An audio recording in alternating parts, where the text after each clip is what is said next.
Hello बच्चों, question states that so we have two statement, statement first and statement second. तो हमें बताना है कि कौन सी स्टेटमेंट करेक्ट है और कौन सी स्टेटमेंट इनकरेक्ट है। या तो दोनों ही करेक्ट होंगी या फिर दोनों इनकरेक्ट है, या फिर एक करेक्ट है दूसरी इनकरेक्ट होगी, या फिर फर्स्ट इनकरेक्ट है सेकंड करेक्ट है। तो फर्स्ट हम बात करेंगे क्वेश्चन में यूज़ होने वाले की कंसेप्ट की। नाउ की कंसेप्ट फॉर दिस क्वेश्चन, जैसा कि हम जानते हैं कि हम यहाँ पर अप्लाई करेंगे ओम्स लॉ।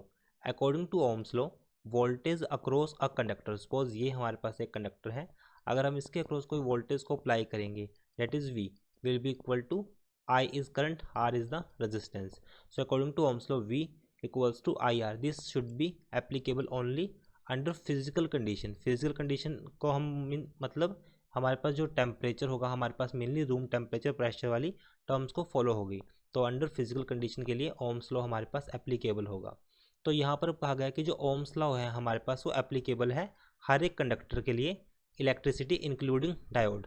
सो फर्स्ट स्टेटमेंट, अगर मैं स्टेटमेंट फर्स्ट की बात करूं, this is for our statement first. Statement first is incorrect.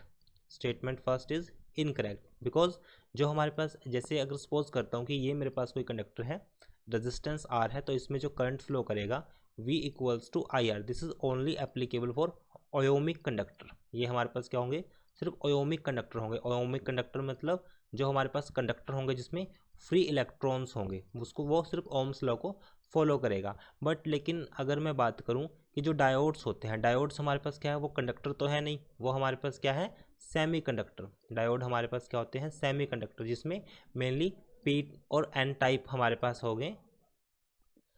जो हमारे पास पी टाइप और एन टाइप के सेमीकंडक्टर से मिलकर बनता है, जिसमें हमारे पास पी टाइप में अगर मैं बात करूं तो मेजॉरिटी में होल्स होंगे और एन टाइप में मेजॉरिटी में इलेक्ट्रॉन्स होंगे, जिसपे हमारे पास कि जो हमारे पास फॉरवर्ड बायस और रिवर्स बायस का कंसेप्ट यहाँ पर यूज़ करते हैं। बट कंडक्टर के केस में ऐसा कुछ नहीं है। तो फर्स्ट स्टेटमेंट हमारे पास एक इनकरेक्ट स्टेटमेंट है।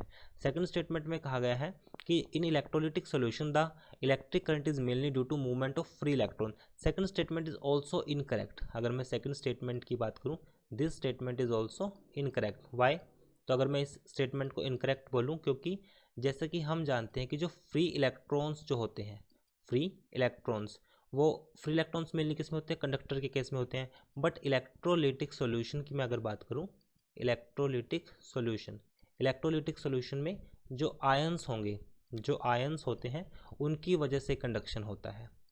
In electrolytic solution the conduction is only due to ions. Ions की वजह से कंडक्शन होगा। तो यहाँ पे हम बोलेंगे in an electrolytic solution electric current is mainly due to the movement of free electron. That is a wrong statement. और सिंपली हम इसको बोलेंगे ये हमारे पास एक फॉल्स और इनकरेक्ट है।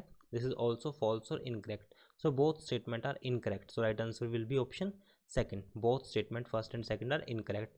आई hope solution is understandable. Thank you.